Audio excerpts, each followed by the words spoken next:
Biz Allohdan birodarlar.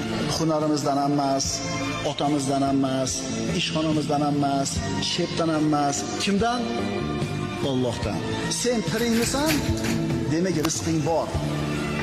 Agar rizqing tugagan bo'lsa, o'lasan. Shuning uchun musulmon odam o'zini xor qilmaydi. Rizq topaman deb, shepga, oshnasiga, qo'shnisiga.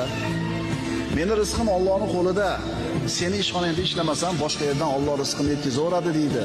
Agar iymoni komil bo'lsa, rizqini Allohdan yeygan. Shep, meni haydamang, men нужна это работа deydi. Menga kerak shu ish deydi. Haydamang deydi. Alloh taolo rizqini bitta eshigini yopib qo'ysa, boshqasini albatta ochadi. Chunki siz tirikmisiz? Robbis subhanahu va taolo sizni rizqingizni o'zini zimmasiga olgan. Xotirjam bo'ling, qo'rqmang, cho'chimang.